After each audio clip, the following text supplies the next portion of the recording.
Dostlar, salamlayıram sizi. Bu günləri biz növbəti dərsimizdə sizlə vəzir qambiti barədə söhbət eləyəcəyik.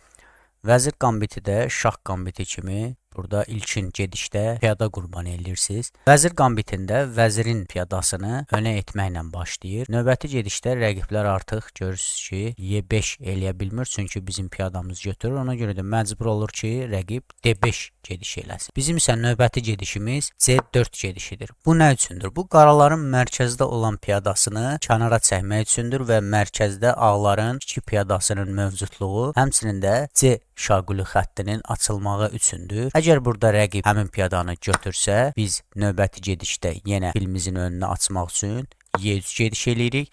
Rəqib ola bilər ki, həmin piyadanı müdafiə eləsin. Biz isə həmin piyadaya yenə hücum etmək üçün A4 gediş eləyirik. Bundan sonra rəqib əgər həmin piyadanı yenə müdafiə etmək üçün C6 gedişi etsə, artıq biz həmin piyadanı vururuq. Rəqib əgər həmin piyadanı götürsə, biz vəzirimizi F3 xanasına çıxaraq topa hücum eləyirik. Rəqib isə burada məcburdur ki, atını versin. Çünki topu verməkdənsə də atı vermək daha yaxşıdır. Ona görə də belə bir vəziyyətdə əgər həmin piyadanı siz öz D5 piyadanızla vurdunuzsa da həmin piyadanı müdafiə eləməyə çalışmayın. Çünki həmin piyadanı müdafiə etsəz, əvəzində atınızı itirə bilərsiniz. Və burada növbəti gedişdə rəqib at F6 gediş eləyir. Və burada bizim növbəti gedişimiz filimizi C5 xanasına qoyaraq rəqibin atını bağlamaya salaq. Əgər burada rəqib bir boş gediş eləyərsə də, biz rəqibin atını vururuq. Bundan sonra rəqib məcburdur ki, həmin fili vəzirlə vursun. Çünki piyada ilə vursa, rəqibin kiçik qala qurması dağılır. Biz isə piyadanı götürsək, görürsünüz ki,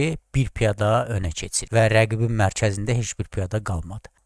Ona görə də belə bir vəziyyətdə qaralar anlamalıdır ki, rəqib niyə filini C5 xanasına yerləşdirdi və burada atı niyə bağlamaya saldı və rəqib burada mütləq Y7 gedişi etməlidir ki, əgər rəqib atla vursa, biz isə onu fillə vuraq, vəzirimiz yenə mərkəzdən qaçmasın. Və burada növbəti gedişimiz bizim Y3 gedişi olmalıdır ki, ağ filimizin də önünü açaq ki, hansı ki, əgər piyada vursa, biz fillə yenə həmin piyadanı götürə bilək və rəqib qala qurur. Biz isə atımızı F3 xanasına çıxırıq və növbəti gedişlərdə biz atımızı Y5 xanasına oturda bilərik. Bundan sonra rəqib əlbəttə ki, filinin önünü açmaq istəyir və filini çarpaza yerləşdirmək istəyir. Çünki fili görürsünüz ki, tıxanıbdır qabağı və ola bilər B6 gedişi etsin. Burada B6-dan öncə rəqib C6 gedişi eləyə bilər atını. Ancaq bu yanlış həmlədir. Düzdür, kitab həmləsi olsa da yanlış həmlədir. Çünki burada biz mərkəzdən hücum eləyəsək, görürsünüz ki, C7 piyadasının qarşısını at kəsəcəkdir və gələcək üçün bizə problemlər yarada bilər. Ona görə də biz atımızı D7 xanasından çıxsaq daha məsləhətlidir. Və mən sizə bir məsləhət görüm. Əgər rəqib ilkin gedişdə, oyunun ilkin gedişində şahın önündəki piyadanı qabağa gəlməyib, cinah piyadalarından hücum etməyə çalışırsa da, atımızı heç vaxt cinah piyadamızın önünə qoymamalıyıq. Atımızı həmişə ya şahın, ya vəzirin önündən çıxartmalıyıq ki, həmin piyadaların qabağını bağlamayaq və həmin piyadalarımızı oyuna sala bilək. Bundan sonra isə rəqib filinin önünü açmaq istəyir. Əlbəttə ki, bayaq göstərdiyimiz kimi filini diaqonaldan inkişaf etdirmək istəyir və biz artıq filimizi çıxırıq və fil gördüyünüz kimi B7 xanasına qoysa, bundan sonra artıq biz mərkəzdəki piyadanı götürməliyik, çünki mərkəzdə artıq bizim 2 piyadamız var və mərkəzə nəzarət edirik. Ona görə həmin piyadanı öz piyadamızla, cinah piyadamızla götürürük. Rəqib isə öz piyadası ilə götürür, Y6 piyadası ilə və biz həmin atı götürürük, rəqib isə öz filini götürür. Və belə bir vəziyyətdə belə bir oynanılmış oyun olubdur. Marshal və Burn arasında olubdur. Qaralarda Marshal olub, ağlar isə Burn olubdur. Marshal bu vəziyyətdə öz siqaretini yandırmaq istəyirmiş. Halbuki elə bir vəziyyət yaranıb ki, elə bir mat vəziyyət yaranıb ki, o siqaretini yandırana kimi artıq mat olmuşdu. Və burada Burn H4 gedişi etmişdi. Əlbəttə ki, bu gedişin təhlükə yaratdığını gələcək gedişlərdə siz görəcəksiniz və Marshal həmin piyadanın qarşısını kəsməkdən ötürü C6 gedişi etmişdi. Çünki C6 gedişi etməsəydi, gəlin mən sizə göstərdiyim hansı vəziyyət ola bilərdi.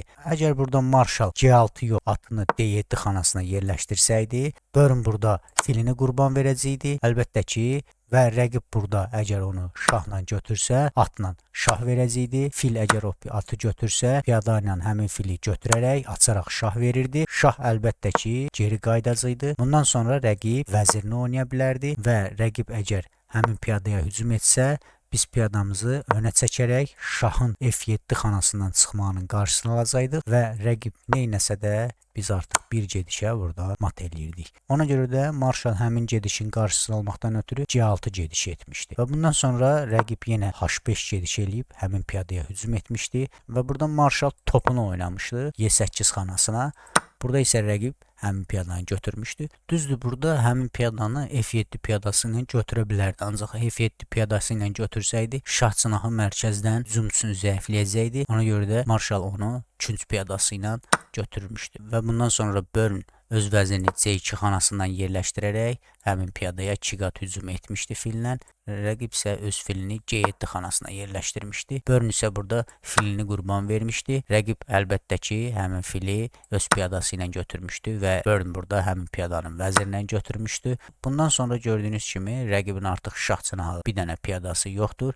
Bundan sonra marşal öz atına çıxmışdı. Əlbəttə ki, ondan öncə vəzirini də yerləşdirə bilərdi F6 xanasına ki, vəzirə hücum etsin, ancaq atı çıxmağı məsləhət görmüşdü özündə.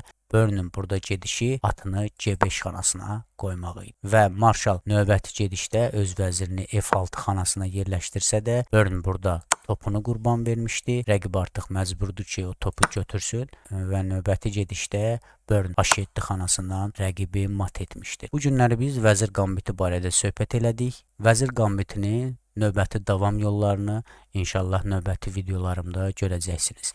Sağ olun dostlar izlədiyiniz üçün.